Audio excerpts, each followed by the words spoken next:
Baik, Assalamualaikum warahmatullahi wabarakatuh. Perkenalkan, nama saya Hilmi Al-Muhtadibillah, NIM 190512040033 dari kelas Teknik Informatika 2019A. Di sini saya akan menjelaskan secara singkat apa itu routing dinamik dan juga melakukan praktikum sederhana tentang routing dinamik menggunakan software Cisco Packet Tracer. Langsung saja kita baca di sini apa yang dimaksud dengan dynamic routing. Dynamic routing atau routing dinamik adalah sebuah router yang memiliki dan membuat tabel routing secara otomatis dengan mendengarkan lalu lintas jaringan dan juga dengan saling berhubungan antar router lainnya. Protokol routing mengatur router-router sehingga dapat berkomunikasi satu dengan yang lain dan saling memberikan informasi satu dengan yang lain dan saling memberikan informasi routing yang dapat mengubah isi forwarding table. Dynamic router dapat mempelajari sendiri rute yang terbaik yang akan ditempuhnya untuk meneruskan paket dari sebuah network ke network lain.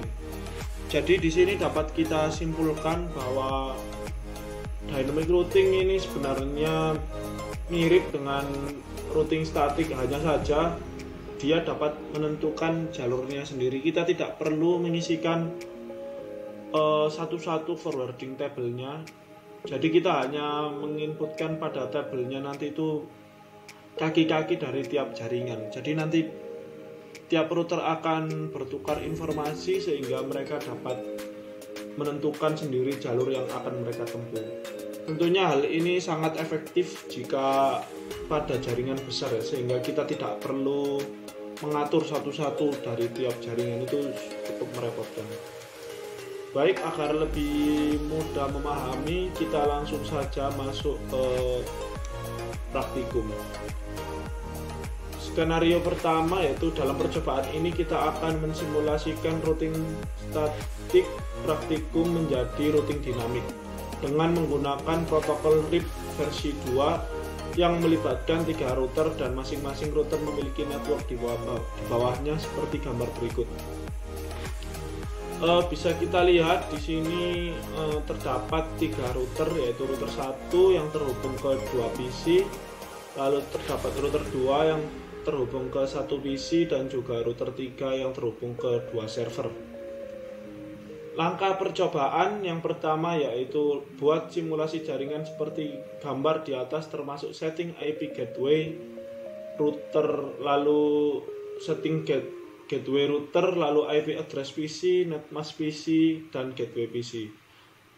Nah, di sini saya sudah membuat jaringan persis seperti yang diminta pada modul tersebut.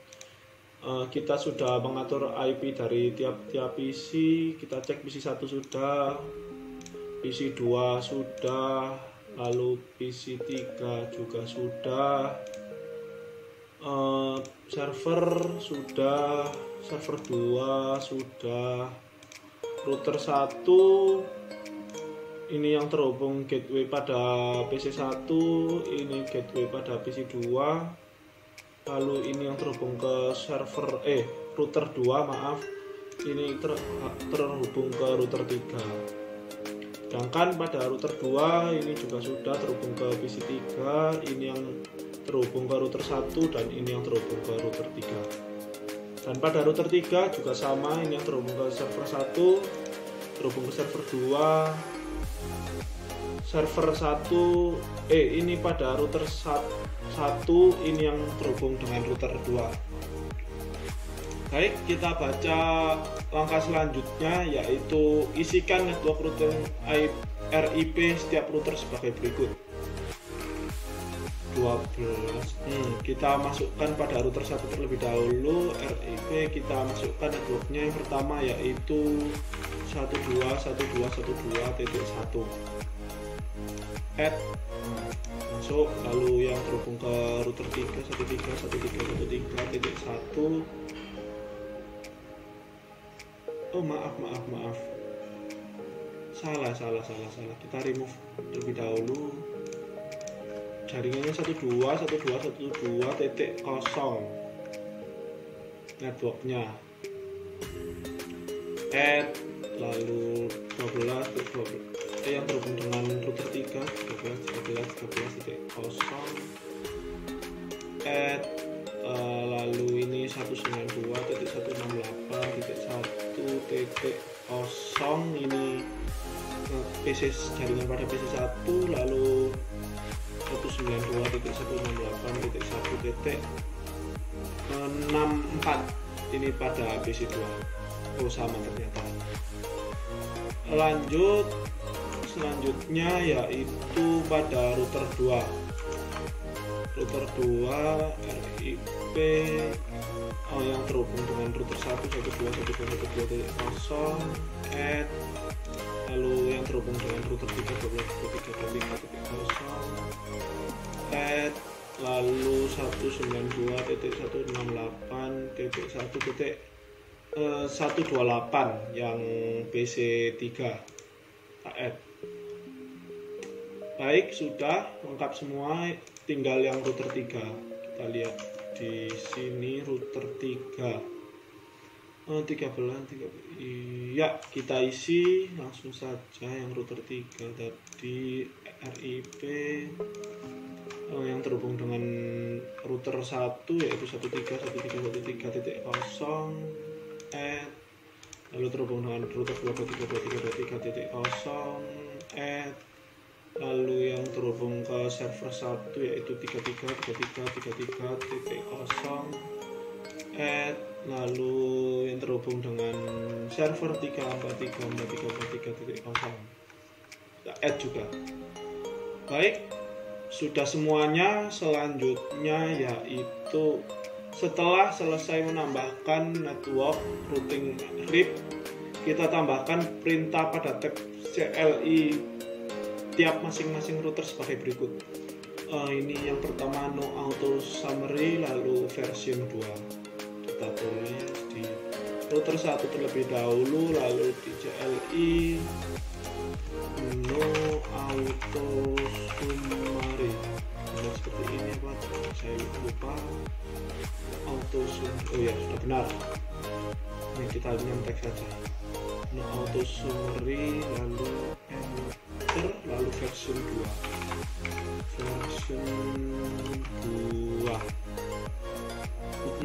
benar, langsung enter lagi. Sudah router 1. Nah, sekarang yang router 2 CLI juga no auto summary version 2 enter. Lalu yang terakhir router 3 CLI no auto summary lalu version 2. Sudah semuanya. Selanjutnya yaitu supaya konfigurasi kita tersimpan, maka kita harus menyimpan settingan masing-masing router tersebut dengan masuk ke menu tab config lalu global setting save. Router 1 terlebih dahulu, config global setting kita save. Sudah di save. Lalu yang router 2 config global setting save. Lalu yang router 3 config global setting save juga. Oke, sudah semua. Selanjutnya untuk merestart dan meload seluruh konfigurasi device, maka tekan tombol power cycle device atau ALDS.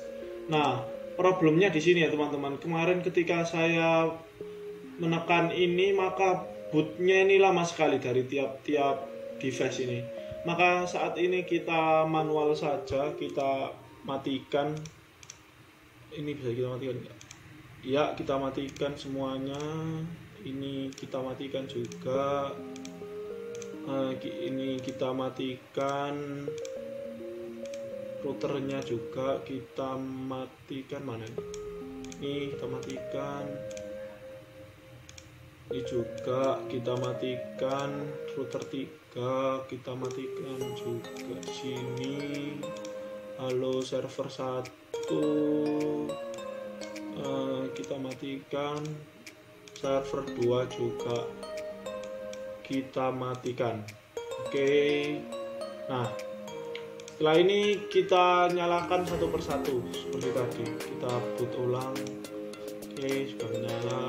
Lalu ini menyala, PC 3 sudah menyala, server 1 sudah menyala, server 2 sudah menyala, lalu router 1 sudah menyala, router 2 sudah menyala, router 3 sudah menyala.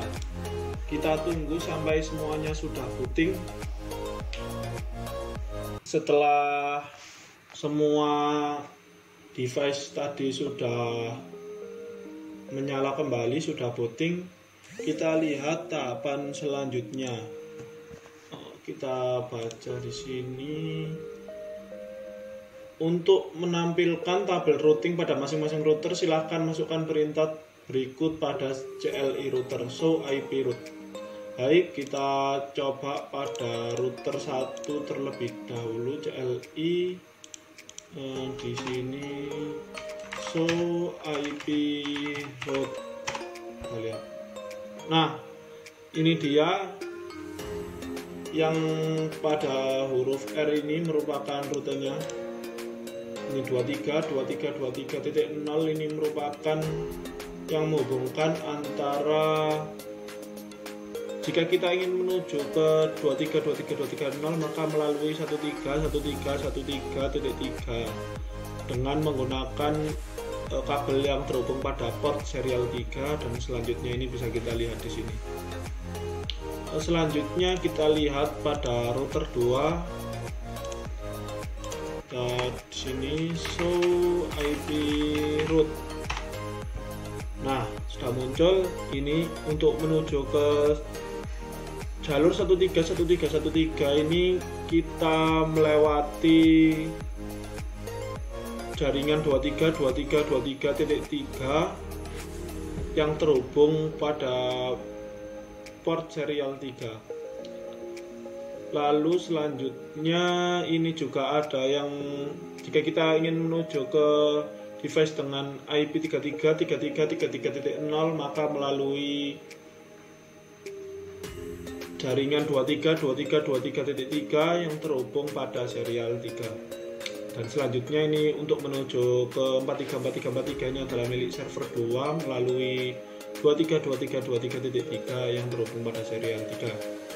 Selanjutnya pada router 3 di sini kita lihat pada CLI lalu show IP route.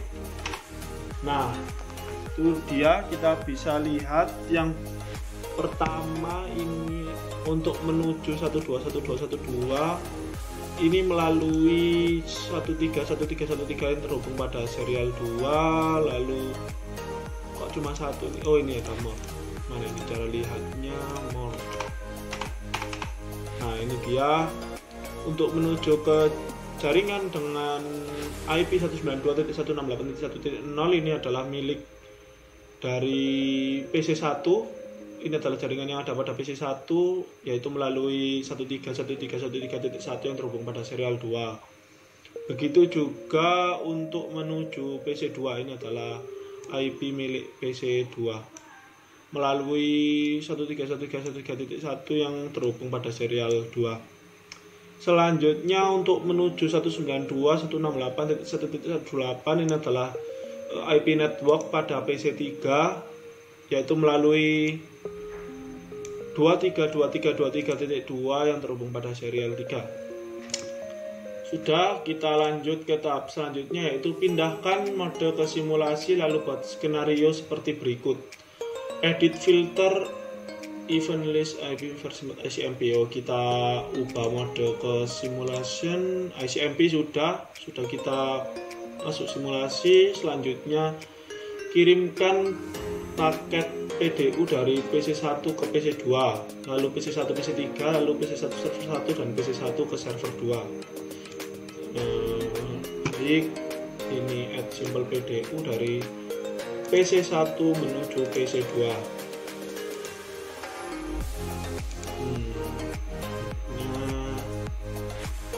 seperti biasa gagal terlebih dahulu, belum terkirim ARP-nya, lalu kirim ke PC2 kembali dan berhasil.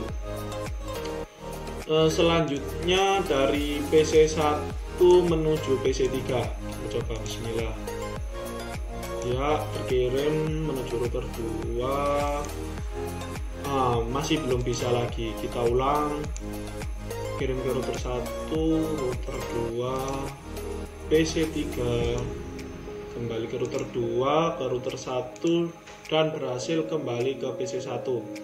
Selanjutnya dari PC1 menuju server 1. Kita coba di sini menuju ke router 1, lanjut ke router 3, dan seperti biasa kita reset terlebih dahulu. Router 1, router 3, server 1 dikembalikan dan berhasil.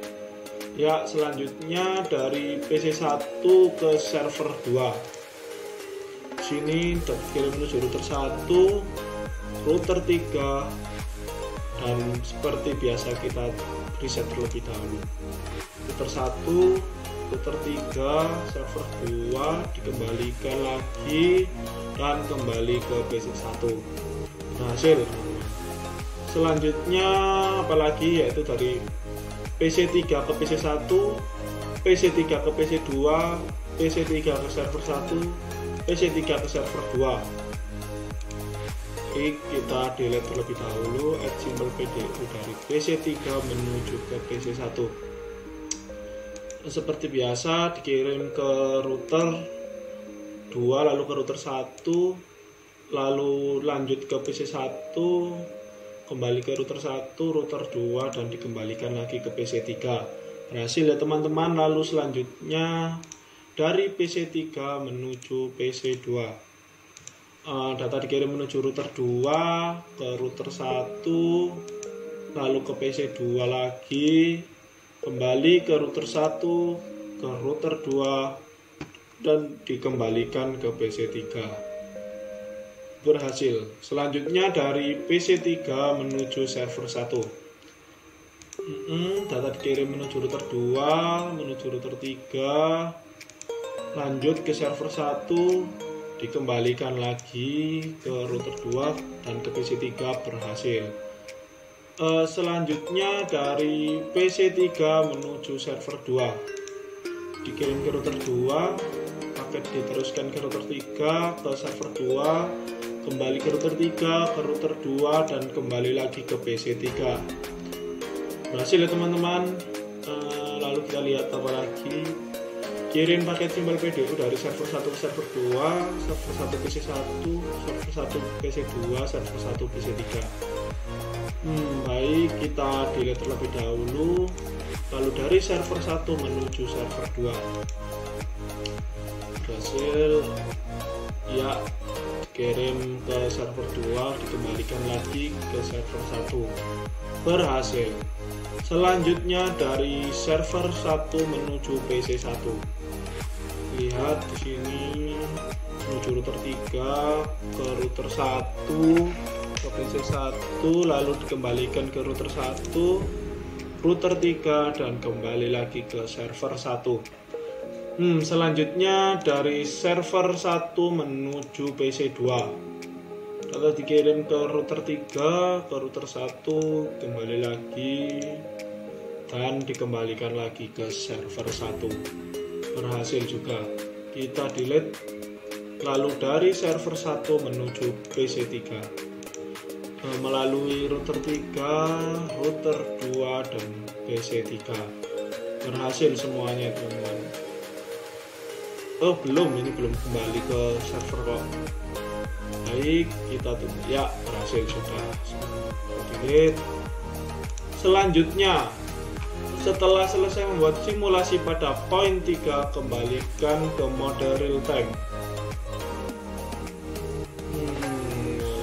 Lalu amati hasil penelusuran rutenya.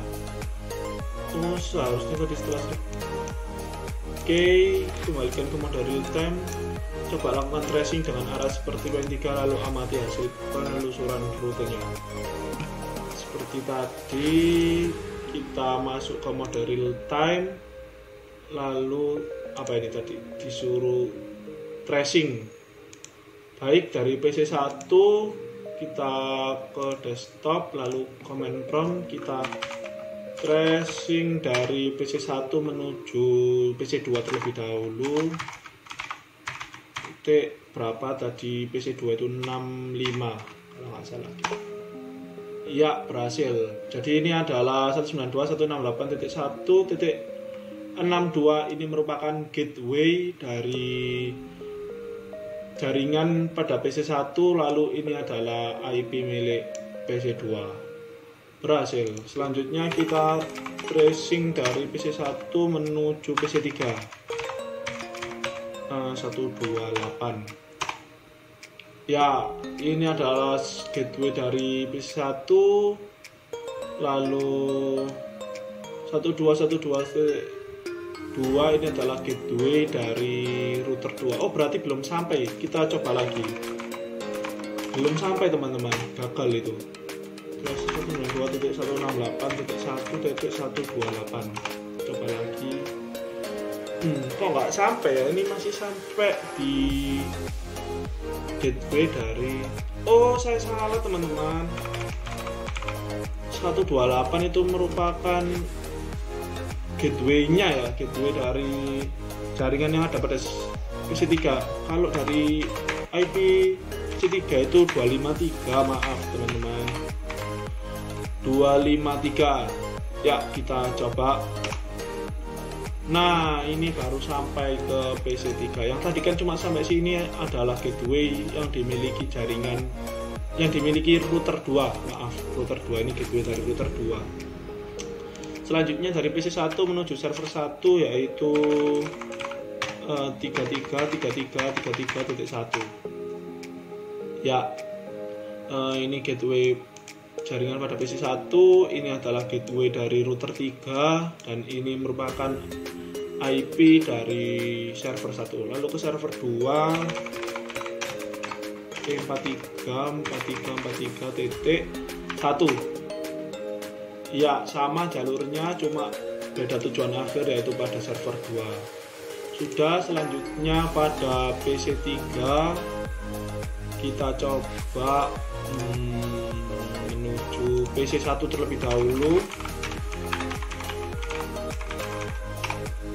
Nah, ini dia, ini merupakan gateway dari jaringan yang ada pada PC 3.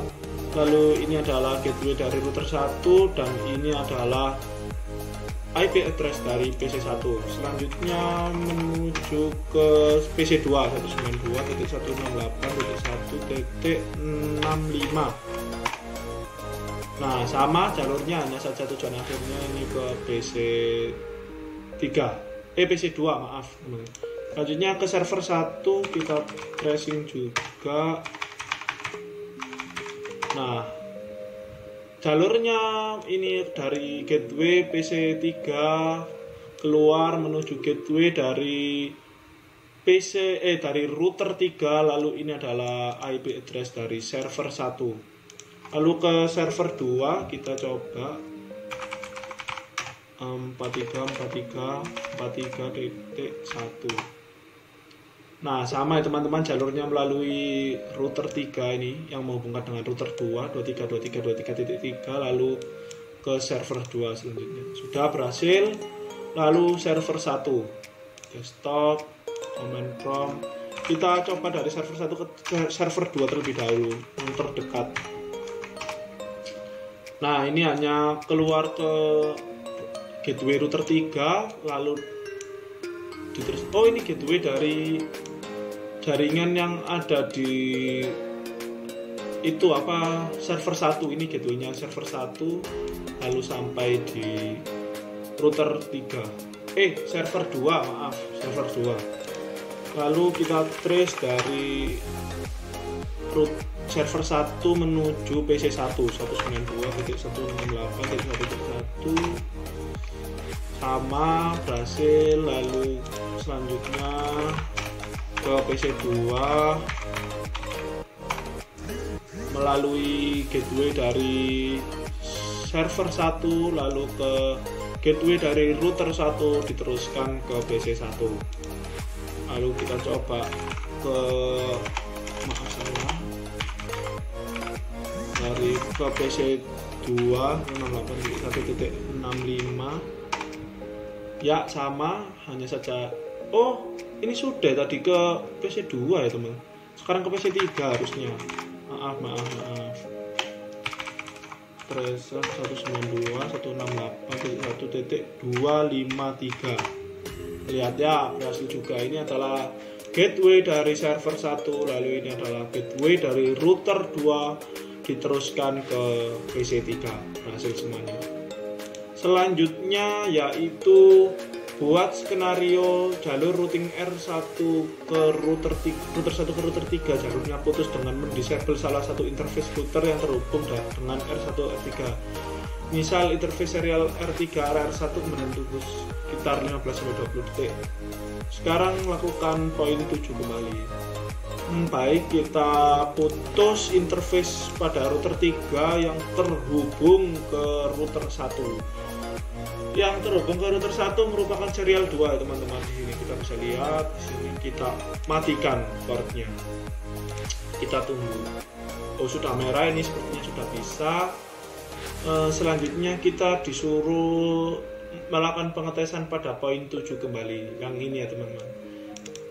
Kita coba singkat aja dari PC 1 menuju ke server 1. Sebelumnya kalau dari PC 1 ke server 1 yang tadi itu kan harusnya lewat ini ya, 1313 ini. Nah, kita lihat setelah diputus ini lewat mana, kita lihat. Maaf, belum ke mode simulasi teman-teman. Ya, kita next. Nah, biasanya setelah dari sini itu diteruskan melalui sini teman-teman. Kita lihat kalau sekarang. Ternyata bisa otomatis ke kanan teman-teman, melewati 1212 lalu melewati 2323.3 dan selanjutnya diteruskan ke server 1, dikembalikan lagi. Ya, cukup baik ternyata ya routing dinamik ini. Kita tidak perlu ngeset manual jika terdapat suatu jaringan yang putus. Kita cukup menunggu dan itu bisa mengalihkan secara otomatis. Jadi routing dinamik ini bisa menentukan jalurnya secara otomatis. Luar biasa sekali. Ya, sekarang semuanya sudah. Sekian saja praktikum yang saya lakukan, kurang lebihnya saya mohon maaf. Terima kasih. Wassalamualaikum warahmatullahi wabarakatuh. Semoga bermanfaat teman-teman.